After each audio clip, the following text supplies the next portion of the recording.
Good morning. आज हम कक्षा 12वीं की समाजशास्त्र की पहली बुक भारतीय समाज का दूसरा अध्याय भारतीय समाज की जनसांख्यिकीय संरचना शुरू करेंगे। जनसांख्यिकीय को जनांकिकी भी कहा जाता है। तो अब शुरू करते हैं। जनसांख्यिकी जनसंख्या का सुव्यवस्थित अध्ययन जनांकिकी या जनसांख्यिकी कहलाता है। सुव्यवस्थित अध्ययन वो अध्ययन होता है जिसमें पूरा डाटा प्री प्लान होता है, यानी हम पहले से ही निर्धारित रखते हैं कि हमें क्या क्या चीज़ें इस अध्ययन में करनी है, क्या क्या चीज़ें हम इसमें करेंगे। जो जनसांख्यिकी है इसको इंग्लिश में हम डेमोग्राफी कहते हैं। डेमोग्राफी शब्द दो शब्दों से मिलके बना है, डेमोस जिसका अर्थ है लोग और ग्राफियन जिसका अर्थ है वर्णन। तो डेमोग्राफी का अर्थ होगा लोगों का वर्णन। जो डेमोग्राफी शब्द है ये यूनानी भाषा से लिया गया है। अब दूसरे पॉइंट पे चलते हैं। जनांकिकी के प्रकार। जनसांख्यिकी या जनांकिकी के दो प्रकार होते हैं। पहला आकारिक जनांकिकी या जनसांख्यिकी या दूसरा सामाजिक जनसांख्यिकी। ये बहुत ही इंपॉर्टेंट है क्योंकि ये पेपर में 2 नंबर का आया भी हुआ था सीबीएसई में और आगे भी आ सकता है, तो इसको बिल्कुल याद कर ले। जनसांख्यिकी के दो प्रकार होते हैं, आकारिक और सामाजिक। आकारिक जनसांख्यिकी में हम जनसंख्या के आकार का अध्ययन करते हैं। आकार के अंदर क्या आएगा कि भाई कितना एरिया की पॉपुलेशन है, कितने लोग यहाँ रहते हैं, कितने पुरुष हैं, कितनी महिलाएं हैं। और जो सामाजिक जनसांख्यिकी है इसमें हम जनसंख्या के सामाजिक, आर्थिक व राजनीतिक पक्षों पर विचार किया जाता है, इनका अध्ययन किया जाता है।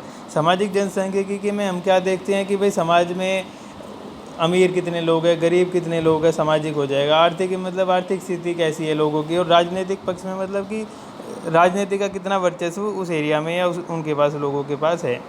तीसरा पॉइंट है जनसांख्यिकी आंकड़े राज्य के नीतियाँ जैसे आर्थिक विकास, जन कल्याण संबंधी नीतियाँ बनाने व कार्यान्वित करने के लिए महत्वपूर्ण है। देखो, जब भी हम कोई भी आंकड़ा बनाएंगे, कोई भी हम जनसांख्यिकी की संरचना में जनसंख्या का आंकड़े करेक्ट करेंगे, तो उससे क्या होगा कि आर्थिक विकास के लिए हमें पहले ही पता होगा कि हमारी जनसंख्या अगर आज 121 करोड़ है और मुझे पता है कि 10 साल बाद वो 135 करोड़ हो जाएगी, तो मैं पहले से ही देख लूँगा कि मुझे आने वाले जो 14 करोड़ लोग हैं उनको खाना कैसे देना है, उनको रहने की उनकी कैसे व्यवस्था करनी है ताकि भुखमरी ना हो।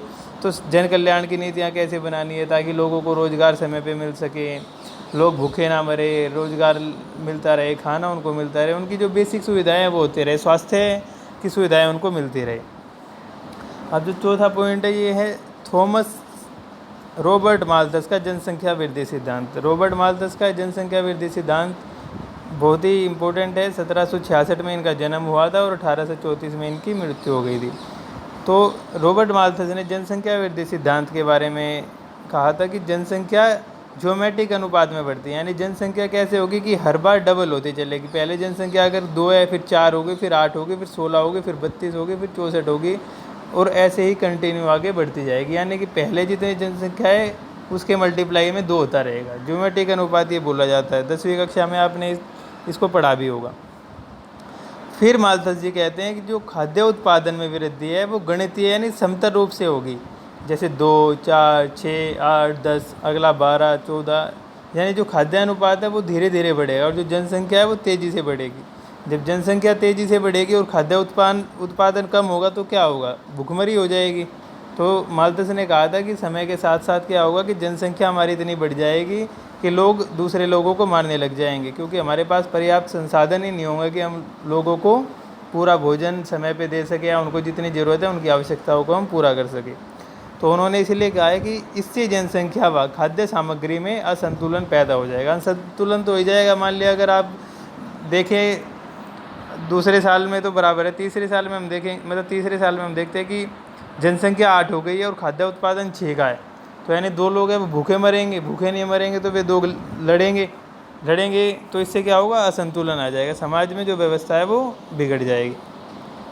अब उसके आगे माल्थस जी कहते हैं कि समृद्धि बढ़ाने के लिए जनसंख्या वृद्धि को नियंत्रित किया जाए। माल्थस ने जनसंख्या नियंत्रण के 2 प्रकार के बारे में बोला था, यानी कि अब उन्होंने कहा कि भाई अगर आप चाहते हो कि नियंत्रण बना रहे, सब कुछ सही चलता रहे, तो आपको जनसंख्या को रोकना होगा। जनसंख्या रोकने के 2 तरीके हैं। पहला है प्राकृतिक निरोध और दूसरा है कृत्रिम निरोध। प्राकृतिक निरोध क्या होता है?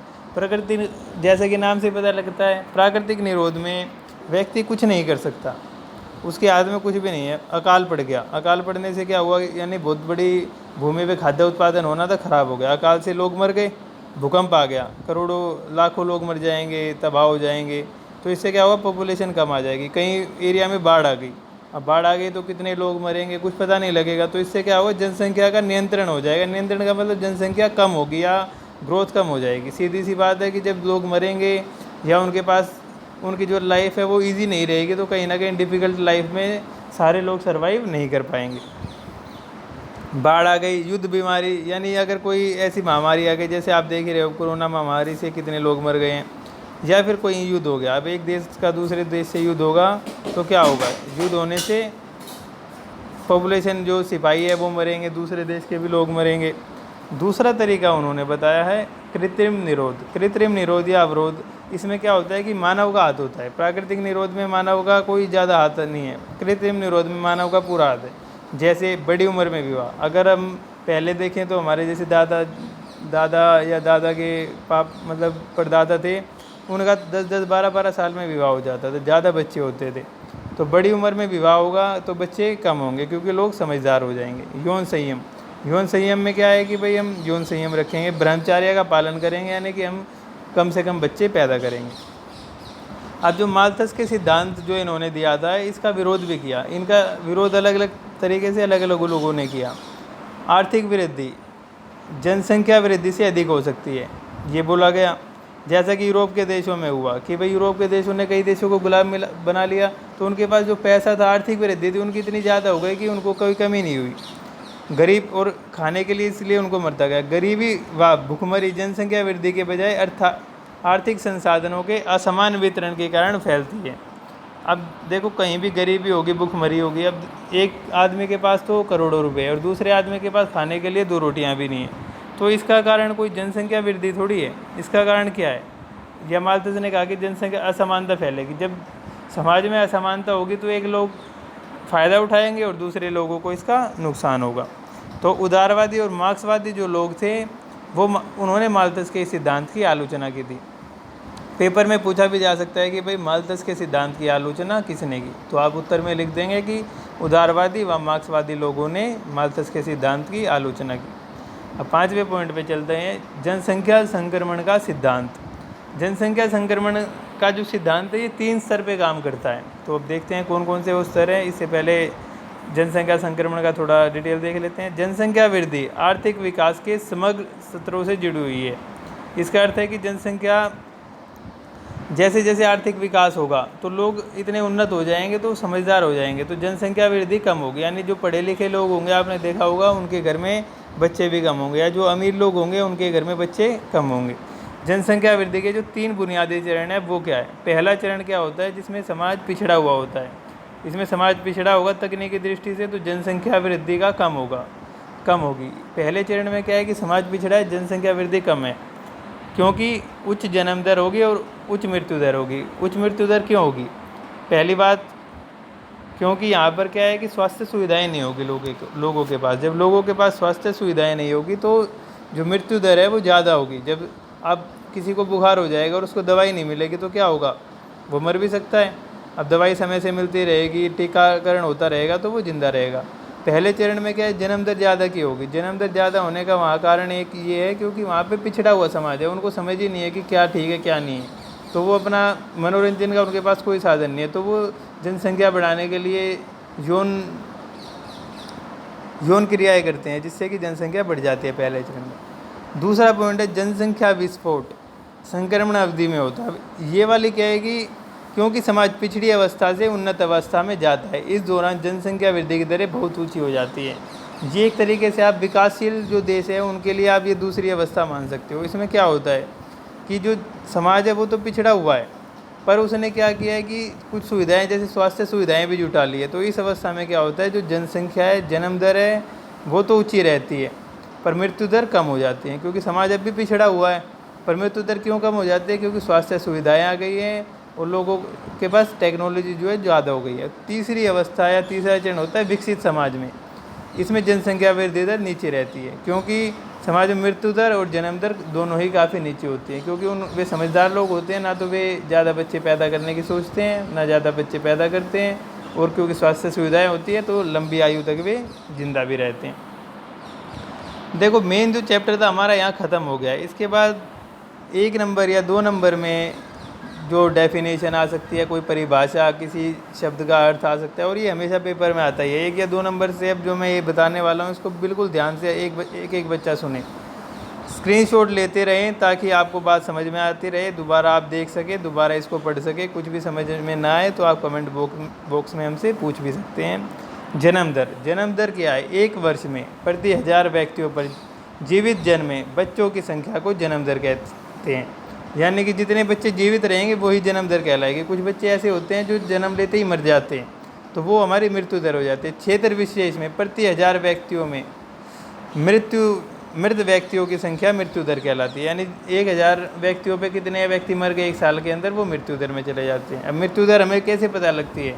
आपने देखा होगा जब किसी का जन्म होता है तो हम जन्म प्रमाण पत्र बनवाते हैं। अगर कोई व्यक्ति मर जाता है तो हम उसका मृत्यु प्रमाण पत्र बनाते हैं। सरकार के पास ये आंकड़ा क्या है कि डायरेक्टली या इनडायरेक्टली हम अपने आप ही पहुंचा देते हैं कि हमने जन्म प्रमाण पत्र ले लिया तो सरकार को पता लग गया भाई इस एरिया में एक बच्चे का जन्म हुआ है। हमने मृत्यु प्रमाण पत्र ले लिया तो उन्हें पता लग गया कि इस एरिया से एक व्यक्ति की मृत्यु हुई है। प्राकृतिक वृद्धि दर या जनसंख्या वृद्धि दर। अब ये प्राकृतिक वृद्धि दर या जनसंख्या वृद्धि दर क्या है? जन्म दर व मृत्यु दर के बीच का अंतर। अब क्या होगा, मान लिया एक साल में 1000 बच्चों ने जन्म लिया और 900 बच्चे मर गए, या 1 साल में 1000 जन्म हुए और टोटल 900 आदमी या बच्चे औरत कोई भी मर गए, तो टोटल डिफरेंस होगा 100। यानी कि जो इस साल की दर होगी वो 100 होगी। जब यह अंतर 0 या कम होता है तब हम कह सकते हैं कि जनसंख्या स्थिर हो गई है या प्रतिस्थापन स्तर पर पहुंच गई। यानी कि इस आंकड़ों को हम 0 से देखेंगे, 0 से ही जितना पास है वहाँ उतना ही जनसंख्या हमारी कम बढ़ रही है। मतलब अगर ये 2 या 3 या 4 हो जाएगा तो जनसंख्या हमारी तेज़ बढ़ रही है। अगर ये नेगेटिव है तो इसका मतलब जनसंख्या हमारी जो कुल जनसंख्या है वो घट रही है। प्रतिस्थापन स्तर। अब प्रतिस्थापन स्तर क्या है इसको देखते हैं। यह एक ऐसी अवस्था होती है जब जितने बूढ़े लोग मरते हैं उनका खाली स्थान भरने के लिए उतने ही नए बच्चे पैदा हो जाते हैं। अब ये बूढ़े लोग भी हो सकते हैं, जवान भी हो सकते हैं, एक्सीडेंट से मरने वाला भी कोई हो सकता है। भारत में केरल की कुल प्रजनन दरें वास्तव में प्रतिस्थापन स्तर से नीचे है, यानी कि वहाँ पर नकारात्मक वृद्धि है। हिमाचल प्रदेश, पश्चिम बंगाल, कर्नाटक, महाराष्ट्र की प्रजनन दरें प्रस्थापित स्तर के बराबर हैं।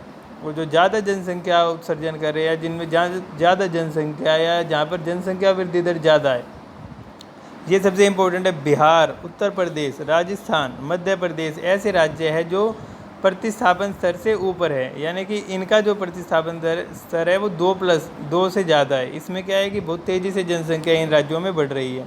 इस राज्यवार विभिन्नता के पीछे शिक्षा व जागरूकता के स्तरों में वृद्धि होना अथवा ना होना है। यानी कि जहाँ पर जनसंख्या ज़्यादा शिक्षित है वहाँ पर लोग जो है प्रतिस्थापन स्तर के पास है, और जहाँ पर जनसंख्या कम शिक्षित है वहाँ पर आप स्थिति देख सकते हैं। जैसे बिहार, उत्तर प्रदेश, राजस्थान, यहाँ पर जो जनसंख्या स्तर है देश का वो कम है। प्रजनन दर। बच्चे पैदा कर सकने की आयु 15 से 49 वर्ष की स्त्रियों की इकाई के पीछे जीवित जन्मे बच्चों की संख्या होती है। आपसे ये भी पूछ सकता है कि भाई स्त्रियों की प्रजनन आयु क्या है, तो आप बता देंगे 15 से 49 वर्ष की स्त्रियाँ प्रजनन दर वाली या प्रजनन कर सकने वाली होती है। यानी माना जाता है कि 15 वर्ष से 49 वर्ष तक माता मतलब कोई भी महिला माता बन सकती है। शिशु मृत्यु दर। जीवित पैदा हुए 1000 बच्चों में से 1 वर्ष की आयु से पहले मृत बच्चों की संख्या। यानी कि अगर कोई भी बच्चा पैदा हुआ और वो 1 वर्ष से कम आयु में मर गया तो 1000 बच्चों के पीछे हम इसको कैलकुलेट करेंगे या इसकी गणना करेंगे कि 1000 बच्चे जब जन्म लिए तो 1 साल से की उम्र पर पहुंचने से पहले कितने मर गए। जितने भी मर गए होंगे वो हमारी मृत्यु दर होगी। और ये एक तरीके से 1000 पे जब हम गणना करते हैं तो ये हमारी एवरेज होती है, किसी एक एरिया की नहीं, पूरे देश की। मातृ मृत्यु दर। 1000 शिशु जन्म पर जन्म देकर मरने वाली महिलाओं की संख्या। यानी कि जब 1000 बच्चे जन्म हुए, ये भी 1000 एक एवरेज है। जैसे हम प्रतिशत निकालते थे, यहाँ पर जनसंख्या में अधिकतर आंकड़ा 1000 पर लिया जाता है। जब हम कोई भी दर निकालते हैं 1000 पर निकालते हैं। तो जब कोई भी माता या कोई भी बच्चे को जन्म देती है और वो जन्म देते हुए प्रसव पीड़ा से या किसी भी वजह से अगर उसकी मृत्यु हो जाती है तो मातृ मृत्यु दर कहलाती है। लिंग अनुपात। प्रति 1000 पुरुषों पर निश्चित अवधि के दौरान स्त्रियों की संख्या। यानी 1000 पुरुषों के पीछे कितनी स्त्रियां हैं, ये लिंग अनुपात कहलाता है। जनसंख्या की आयु संरचना। कुल जनसंख्या के विभिन्न आयु वर्गों में व्यक्तियों का अनुपात। ये जनसंख्या की आयु संरचना, यानी अलग अलग अनुपात है कि बच्चे कितने, 0 से 5 साल के बच्चे कितने हैं, 5 से 16 साल के कितने हैं, 16 से या 15 से 49 साल के कितने हैं। इसमें अलग अलग क्राइटेरिया से अलग अलग क्षेत्र में निकाला जाता है। अब एक चीज़ आती है इसके बाद, प्राश्रित अनुपात, प्राश्रितता अनुपात, यानी कि जो हम पे आश्रित है। जनसंख्या का वह अनुपात जो जीवन यापन के लिए कार्यशील जनसंख्या पर आश्रित है। इसमें कार्यशील वर्ग 15 वर्ष से 64 वर्ष की आयु वाले होते हैं, बच्चे व बुजुर्ग प्राश्रित होते हैं, यानी 15 वर्ष से जो भी कम आयु के बच्चे हैं वो आश्रित माने जाएंगे, और जो 64 वर्ष से अधिक आयु के बच्चे हैं या जो बूढ़े हैं वो प्राश्रित माने जाएंगे। यानी माना जाएगा जो 15 वर्ष से 64 वर्ष की आयु के लोग हैं वो इनका जीवन यापन में सहयोग करेंगे। बढ़ता हुआ प्राश्रितता अनुपात, यह उन देशों में चिंता का कारण बन सकता है जहां जनता बुढ़ापे की समस्या से जूझ रही है, क्योंकि वहां आश्रितों की संख्या बढ़ जाने से कार्यशील आयु वाले लोगों पर बोझ बढ़ जाता है। अब देखो, अगर बच्चे ज़्यादा होंगे या बूढ़े ज़्यादा होंगे, देखो बच्चे ज़्यादा होंगे तो एक समय के बाद वो आश्रित नहीं रहेंगे, प्राश्रित नहीं रहेंगे, क्योंकि वो फिर जीवन यापन खुद कर पाएंगे। पर जो बूढ़े लोग ज़्यादा बढ़ते जाएंगे तो फिर क्या होगा, प्राश्रित अनुपात बढ़ता जाएगा। कैसे, जैसे अगर मान लेते हैं हम 64 वर्ष से अधिक आयु का 50% जनसंख्या हो गई है, तो जो उसको संभालने वाली जनसंख्या कितनी बची है, 50। उस 50 में से भी 0 से 15 वर्ष की आयु के भी बच्चे होंगे, तो फिर क्या है कि उनको अब 40% लोग अगर 60% मतलब 40% अपने लिए भी कमाएंगे और बाकी के लिए भी कमाएंगे, तो इससे क्या होता है, उनके ऊपर बोझ बढ़ जाता है कि अपना भी कमाना है, बूढ़ों का भी कमाना है, बच्चों का भी कमाना है, तो इससे उनको जीवन यापन में थोड़ी तकलीफ होने लगती है। गिरता हुआ प्राश्रितता अनुपात, यह आर्थिक समृद्धि एवं समृद्धि का स्रोत बन सकता है, क्योंकि जहाँ कार्यशील लोग अनुपात कम न करने वालों की संख्या से अधिक बड़ा होता है। इसे जनसांख्यिकीय लाभांश कहा जाता है। अभी हमारा भारत भी जनसांख्यिकीय लाभांश की स्थिति में ही है, क्योंकि यहाँ पर जो प्राश्रितता अनुपात है बहुत कम है, और हमारा देश की जो एवरेज आयु है वो 30 साल से नीचे है, और इसलिए माना जाता है कि हमारे देश में जो है अभी युवा अधिक युवा है, तो प्राश्रितता कम है। इसलिए ज़्यादा से ज़्यादा लोगों को जल्दी जब रोज़गार मिलेगा या हम रोज़गार इनको समय पे दे पाएंगे तो देश जो है तरक्की करेगा। भारत में जन्म दर व मृत्यु दर, जन्म दर एक ऐसी सामाजिक सांस्कृतिक परिघटना है जिसमें परिवर्तन अपेक्षाकृत धीमी गति से आता है। हिमाचल प्रदेश, पश्चिम बंगाल, कर्नाटक, महाराष्ट्र की कुल प्रजनन दरें काफ़ी कम हैं। बिहार, मध्य प्रदेश, राजस्थान व उत्तर प्रदेश की प्रजनन दर काफ़ी ऊंची है। प्रजनन दर अधिक होगी क्योंकि जिन राज्यों में, अभी मैंने पहले भी आपको बताया था, जिन राज्यों में अशिक्षा है या शिक्षा का स्तर नीचे है वहाँ पर प्रजनन दरें अधिक है। भारतीय जनसंख्या की आयु संरचना, अधिकांश भारतीय युवावस्था में हैं। युवावस्था में, जैसे कि मैंने अभी आपको बताया था, केरल ने विकसित देशों की आयु संरचना की स्थिति प्राप्त कर ली है। वहीं उत्तर प्रदेश में युवा वर्ग का अनुपात अधिक है तथा वृद्धों का अनुपात कम है। भारत में जनसांख्यिकीय लाभांश, जनसांख्यिकीय संरचना में जनसंख्या संक्रमण की उस अवस्था को जिसमें कमाने वाले यानी 15 से 49 वर्ग की जनसंख्या न कमाने वाले प्राश्रित वर्ग यानी 60 प्लस आयु वर्ग की जनसंख्या की तुलना में अधिक हो तो उसे जनसांख्यिकीय लाभांश कहते हैं। यह तभी प्राप्त हो सकता है जब कार्यशील लोगों के अनुपात में वृद्धि होती रहे, यानी कि जब जनसंख्या में की जो एवरेज होगी वो कम होगी, तो इसका मतलब जो आश्रितता है वो भी कम होगी। स्त्री पुरुष अनुपात, भारत में स्त्री पुरुष अनुपात गिरता रहा है और समय के साथ इसमें बदलाव भी हुआ है। बीच में बहुत ज़्यादा गिर गया था, उसके बाद धीरे धीरे इसमें वृद्धि भी हुई है। यानी कि जब 2001 के आंकड़े हमने किए थे तो 1000 पुरुषों पर 927 स्त्रियाँ थी। फिर 2011 के हमने आंकड़े किए तो अनुपात जो है बढ़ गया था। स्त्री पुरुष अनुपात, भारत में स्त्री पुरुष अनुपात गिरता रहा। इसका कारण है लिंग विशेष का गर्भपात, बालिकाएं, शिशुओं की हत्या, बाल विवाह, पौष्टिक भोजन न मिलना। देश की विभिन्न हिस्सों में स्त्री पुरुष अनुपात भिन्न भिन्न है। केरल राज्य में सबसे अधिक और हरियाणा, पंजाब, चंडीगढ़ में सबसे कम है।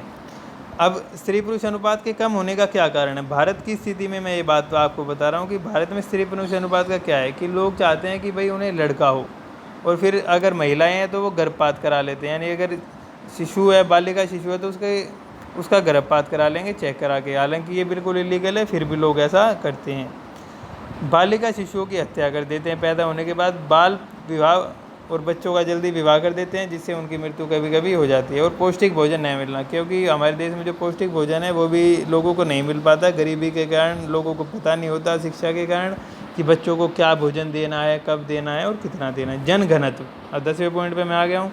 जन घनत्व से तात्पर्य प्रति वर्ग किलोमीटर में निवास करने वाले मनुष्यों की संख्या से लगाया जा सकता है। भारत का जो जन घनत्व है वो 328 व्यक्ति प्रति वर्ग किलोमीटर है। अपनी कॉपी में इसको लिख ले, इम्पोर्टेंट है, पेपर में भी आ सकता है। भारत की बढ़ती हुई जनसंख्या के कारण जन घनत्व भी बढ़ता जा रहा है। हकदारी की पूर्ति का अभाव।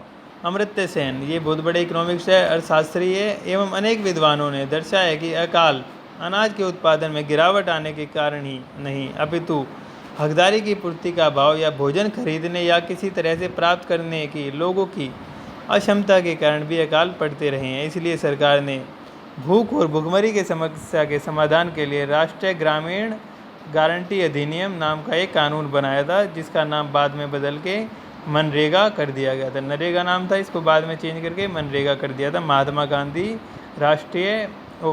गांधी ग्रामीण रोजगार गारंटी अधिनियम। अब साक्षरता शक्ति संपन्न होने का साधन है। साक्षरता अर्थव्यवस्था में सुधार, स्वास्थ्य के प्रति जागरूकता व कल्याण कार्यों में सहभागिता बढ़ाती है। केरल साक्षरता में आगे है, वही बिहार काफ़ी पीछे है। अनुसूचित जाति व जनजाति में साक्षरता दर और भी नीची है। जैसा कि मैंने साक्षरता के बारे में बीच बीच में बताया भी था, बिल्कुल वही बात यहाँ पर बताई गई है। ग्रामीण नगरीय विभिन्नताएं। भारत में ग्रामीण और नगरीय क्या क्या भिन्नता है, इसको देखते हैं। भारत को गाँवों का देश कहा जाता है। क्यों? क्योंकि यहाँ पर 75% जो जनसंख्या है वो गाँवों में रहती है। नगर ग्रामीणों के लिए आकर्षण का स्थान बन रहे हैं, क्योंकि जो गांव में क्या है, रोजगार की कमी होती है। ज़्यादातर लोग कृषि पर आश्रित थे, अब इसलिए लोग काम धंधे के लिए नगरों की तरफ जा रहे हैं। गांव के लोग रोजगार की दृष्टि से नगरों की ओर पलायन कर रहे हैं। रेडियो, टेलीविज़न, समाचार पत्र जैसे जनसंपर्क एवं जनसंचार के साधन अब ग्रामीण क्षेत्रों में रहने वाले लोगों के सक्षम नगरीय जीवन शैली तथा उपभोग के स्वरूपों की तस्वीर पेश कर रहे हैं।